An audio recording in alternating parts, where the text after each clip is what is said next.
21 Juni 1970, Presiden Soekarno wafat di usia 69 tahun.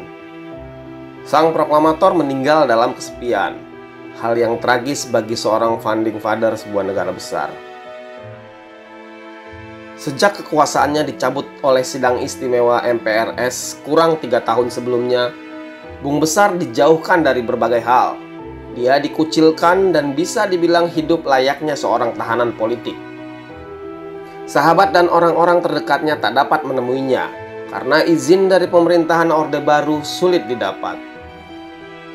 Bahkan sahabat sekaligus mantan wakilnya, Bung Hatta, baru dapat menemui di detik-detik akhir hayatnya. Saat hendak menjenguk Soekarno di RSPAD, Hatta harus meminta izin dulu kepada Soeharto melalui Jenderal Cokro Pranoto, Sekretaris Militer Presiden. Ratnasari Dewi, istri Bung Karno yang orang Jepang itu pun sangat ingin menemuinya di saat-saat terakhir. Tapi dia harus tertahan di Singapura karena belum mendapat izin dari Soeharto. Barulah keesokan harinya, tepatnya tanggal 20 Juni, Dewi mendapat izin. Dewi datang membawa serta buah hatinya dengan Soekarno, Kartika Sari Dewi. Kala itu Kartika baru berumur 3 tahun. Karena lahir di Jepang, Soekarno belum pernah melihat anaknya.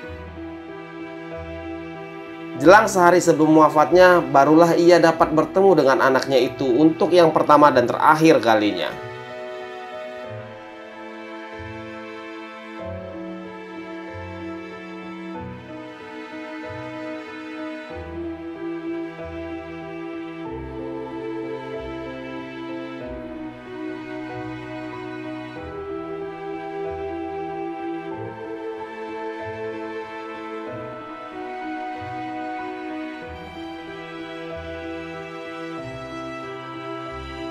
Ahli forensik dari Universitas Indonesia, Dr. Munim Idris, mempunyai analisis tersendiri soal kematian presiden pertama Indonesia itu.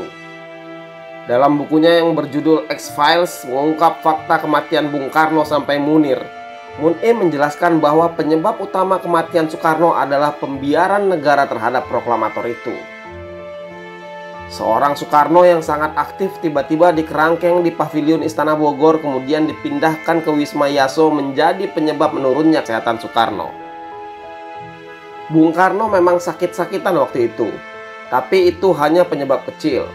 Penyebab utamanya karena dia diisolir dari bangsanya sendiri. Demikian tulis Munim. 5 hari sebelum wafatnya, berita-berita tentang dirawatnya Bung Karno di RSPAD dan dalam keadaan gawat sangat mengejutkan masyarakat.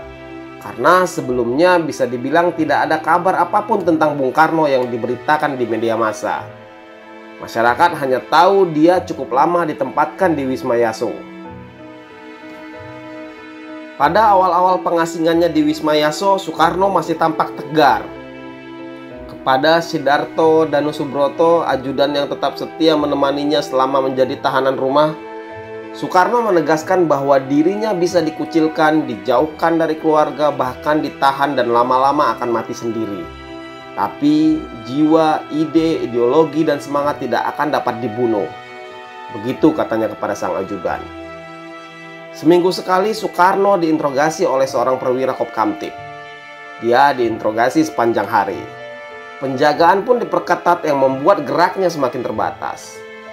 Situasi yang tentu membuat Soekarno semakin depresi.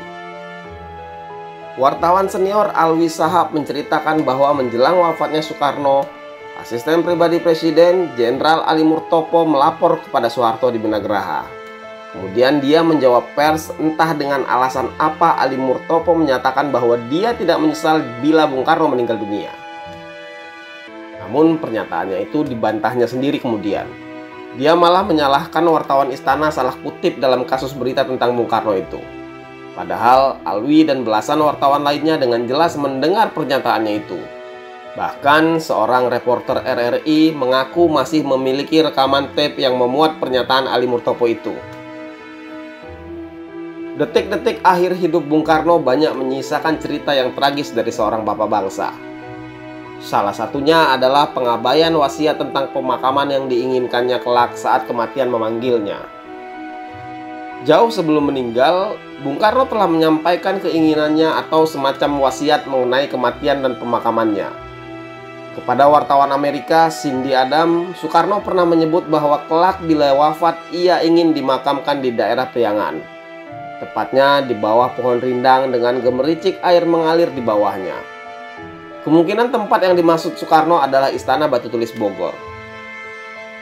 Kepada Cindy, dia juga menyampaikan keinginan agar peti matinya dibungkus dengan bendera Muhammadiyah. Dia juga tidak ingin dibuatkan monumen yang besar. Dia hanya ingin di batu nisannya tertulis, "Di sini berbaring Bung Karno, menyambung lidah rakyat Indonesia."